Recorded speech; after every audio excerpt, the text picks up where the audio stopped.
Hey everybody, back with another video. After my last video, there was a couple comments that the sound still sounded messed up, even with 3M.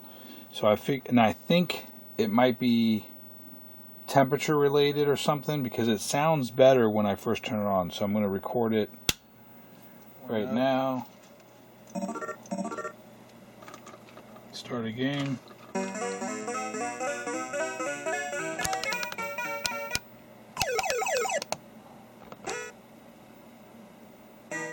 See, it sounds.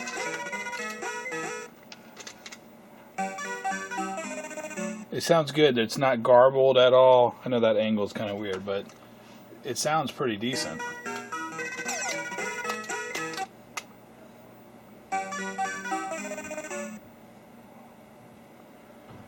So I'm just going to record a little bit. I don't even know how to play this game.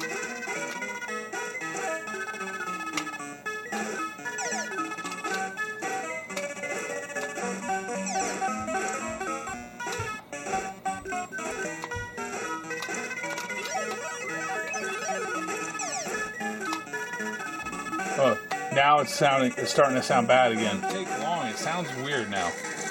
See, listen to that.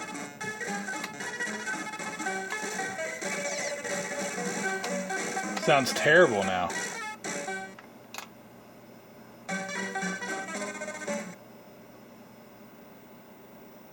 So if it's probably capacitors, I would think. Oh crap. Alright, I think that's giving me enough. Hopefully you guys can hear it. Listen. Yeah, it sounds bad. It's definitely temperature related. So something. This is the section we're looking at right there. This is a custom something. I don't know what it is actually. It's a 9900. I don't think it's on any other boards, so I'm not sure if I could replace that. It might be only on Mappy. And then we have a few capacitors, these capacitors, and then some other capacitors there, so kind of interesting. The other thing I could do is try hooking it up to my external amplifier, bypass the amp, so I'm going to try that as well. Alright, so basically I have my little speaker for my PVM wired up. It's not very loud, but I have it wired up coming straight off of this custom 9900. That goes to this R930, so I'm hooked up to this R930, and then it also goes to this variable resistor, which then controls the amp there. So let's go ahead and coin up, and you can already hear it. I have it cranked, but you can hear it sounding kind of weird. Yeah, see, it doesn't sound right.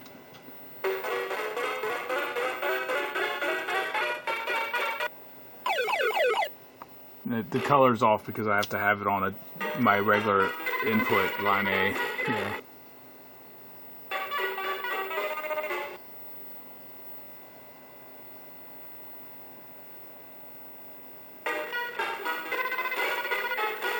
Yeah, that doesn't sound as good as when we first heated it up. So I'm going to test these caps, but if it's this 9900, I don't know what to do about that.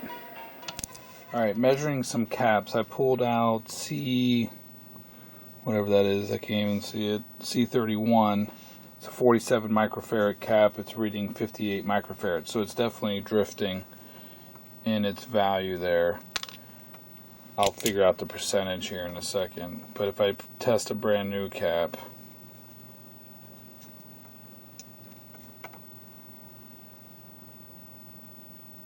I mean, we're like right on the nose, 47. And that's, I think, when we're talking about sound, we really care about the capacitance more so than like ESR and stuff, but we'll test ESR as well. So ESR on a new cap, put my little meter there.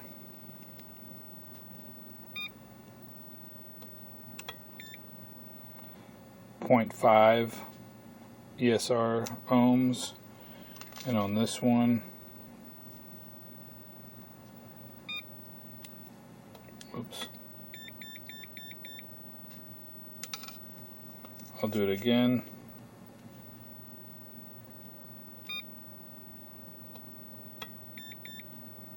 1.25. So, you know, I don't know if that's going to make a difference, but I'm going to replace both caps. I think I have a 2.2 microfarad and a 47, and then we'll test it again. I did also pull this R30. On the other side of this R30 line is something. I don't know what it is. It says EXT data. I don't know what it is. I'm going to see what it is in a second. Alright, so I replaced the caps. It didn't make any difference. Oh, that's weird. My fingers, anyway, I'm distracted. So I replaced the caps, that didn't work, and then I was wanting to completely disconnect the sound circuit from the amplifier. I think I did that by removing VR1 right here, and I have my amp on my PVM hooked up again. Let's coin up. Oh, and then just out of a hunch, because I was thinking that it was heat related, I was like, well, let me replace one of these 2148s. I haven't tested them yet. So I only have one new one, so I put it in 3K. And listen. That sounds real good. It could have been the RAM. That's what it sounds like. That sounds much better. As you can see there.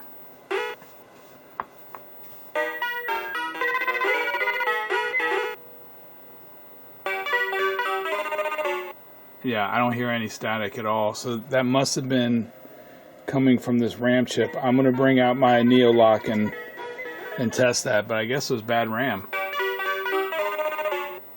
And I wasn't expecting that for some reason, but I'm going to look at the schematic. All right, I probably would have never gone there. I don't know why. But here's, well, there you go. Here's the amplifier, and I was kind of focusing around this. And why, I don't know why I would have never gone backwards. So we replaced the prom. That was part of the problem. I was thinking maybe we were getting this custom, and then I was hooking up onto this R30 right here. This EX data, I think that's just for like in case you had external data that was going to come in and mix with this and then create additional sounds or something. I don't think this is used in the game at all. I looked at it, and it doesn't look like this actually goes anywhere. So this could have been like an option to bring in an external data sound source into this resistor, and then it ties into that VR. But by being connected to this, I was with this the VR1 in there, I wasn't getting full volume for some reason when I was going, you know, directly into my PVM. So removed that, and I had full volume, which was nice. But then that comes back. Here's the sound buffer sound data bus. Comes all the way over here. Comes up here into 3K and 3L. So I'm going to test both of those. And, you know, I don't have a 6809 pods. And I don't know. I would assume I could have read those. How's that address bus get addressed? I don't know. I would assume there's two 6809, so I'm assuming one of them, buffer main address bus, is coming in here. I don't know. Whatever. I don't need to figure it out right now. For some reason, I thought this might be the sound stuff. Yeah, it says sound address right here. Sound data bus, sound address bus. And here's the 6809. So this 6809 addresses those 2148s, but as well as, I guess, the main address bus. So I guess it's shared, maybe that RAM. I don't know. Interesting. Well, I won't have to look at it because I'm just going to shotgun. I tested the RAM in my Neolock, and I'll show you, and they both test fine. But maybe again, it's heat related. So I put it back in. This one feels a little warmer. No, they both feel warm. But now it's acting up again. If you hear it.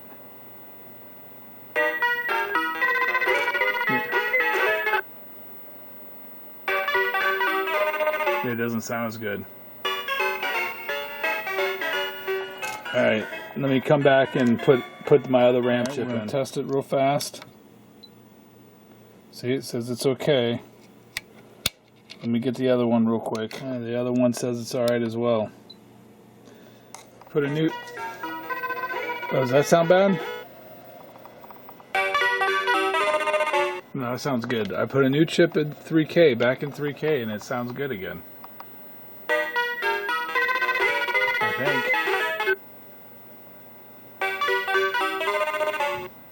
Yeah.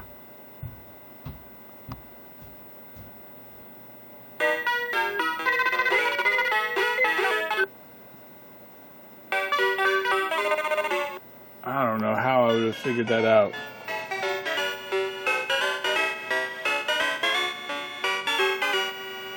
Yeah, it sounds better. Listen. See, listen to that. That sounds right.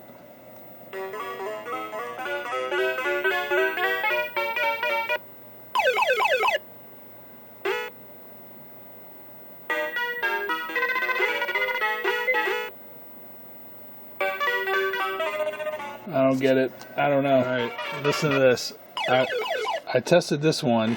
It sounded bad, so I moved my good RAM to 3L, and either one of these in 3K sounds terrible.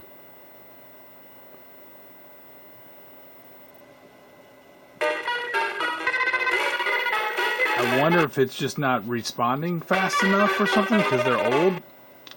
I don't know. It's so weird. And that sounds terrible, right? All right, I put what I think is the worst sounding 3L RAM, 2148 RAM in 3L, and I put my known brand new RAM in 3K. Listen to the sound when I crank it up. Listen to how clear that is.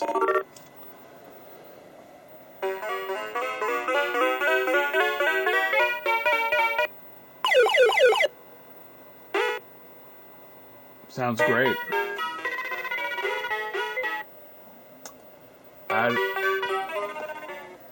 I don't know what's going on both. Oh my god. I don't even know how to describe what's happening. It has to be something with access time or something like that is diminished or something, and the timing of the data coming out is throwing stuff off. I don't know. That's weird. I don't even know how I would demonstrate that. That don't have any idea. Let me put the variable resistor back in, and then I'm also going to look to see if I have any new 2148s. Or I might just leave it like this. Obviously the questionable ones in 3L doesn't impact anything. It sounds great.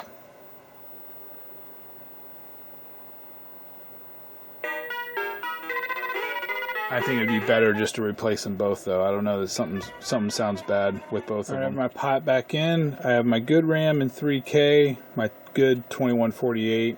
Listen to crank it up. No scratchiness or anything. I don't get it. Whoops. Sounds way better. That's coming from the amp. As you can see there. I guess I fixed it, but I don't know. I need to get another 2148 because I don't like leaving that old one in there. But it sounds a lot better. For some reason 3K is doing something. Alright, it's a couple days later, and I was messing with this a bunch more, and you're like, what is all this crap? So I was trying to test. Actually, I was motivated to try something that I've had for a while. It is this FPGA CAT Box that somebody on Clove, Fred, made. And this thing is so cool that it's basically a combination of a signature analyzer, just like the Atari CAT Box. Combination of a signature analyzer as well as some functions like a Fluke 9001. And I have all the adapters. It can do Z80s, 6809s, and 6502s. And you hook it up to USB, and then you use this software here. if you can see this okay, to run, you know, RAM tests and ROM tests, and you set it up. I'm not going to do a full review. I'm just kind of describing it because there's other videos out there. I'll link to some stuff. I'll link to Fred's YouTube series, but you can see you can pre-configure like ROM address space and RAM address space and save it as a configuration file, and then people can load configuration files, which is nice, and you don't have to actually, you know, keep remembering or use the fluke and keep typing it in and stuff like that. I just think it's super cool. But the one thing that I wasn't able to do is figure out how to test the RAM alright, anyway, you can set up the RAM test, and this Mappy board, this RAM here, sorry about moving around too fast, 2148s at 3K and 3L are shared between the sound and the main CPU, and I couldn't figure out how to get it to test that on board. I wouldn't have been able to do it with the fluke either, unless somebody told me how to do it. So at least as far as I know, I couldn't figure it out. So what I was planning to do is set this up and then run some extensive tests to this RAM to see if it was failing every so often, not like all the time, but was failing, you know, periodically. So, but I couldn't figure it out. So anyway, I'm gonna take this all apart, put my good RAM back in. I had swapped out some 2148s from the video side because the RAM tests good, but I don't know what's necessarily wrong with it. So I'm going to take the video RAM, put it in the sound RAM, and let's run the board for a while. Alright, so I have it in a track mode and I have sounds enabled. Listen to the trampoline here.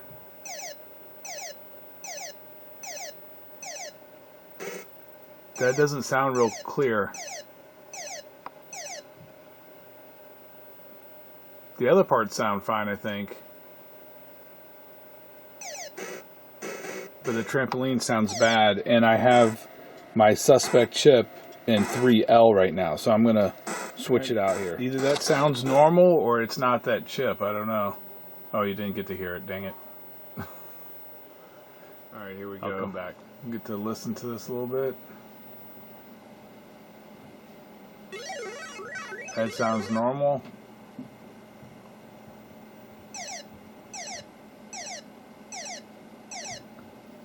That could be normal. I'm not sure.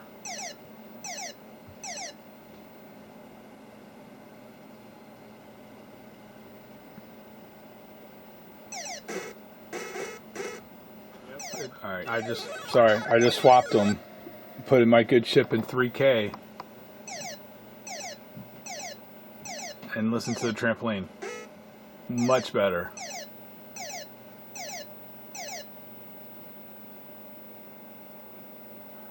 I don't understand why 3L doesn't make a difference.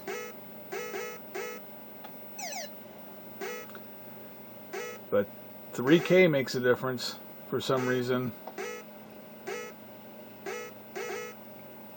And 3K I think is the higher, is the high bits of that RAM. Because 3K I think is data bit 4, 5, 6, 7, and this one is 0, 1, 2, 3. I don't know if that's making a difference for some reason, but having the good new chip in 3K, it definitely makes it sound a lot better. I think I'm going to wrap up this video. Let me go ahead and credit up here. And press start. It sounds good with that new chip in 3K. Don't get it. No idea. But it sounds way better.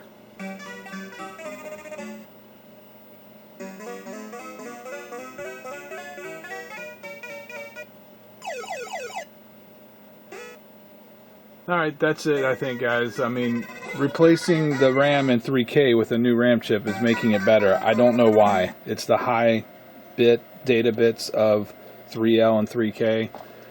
Beats the heck out of me. Maybe it's more susceptible to, delays and write times or something. I have no idea. But I'm going to say that this is fixed. And call the video a video.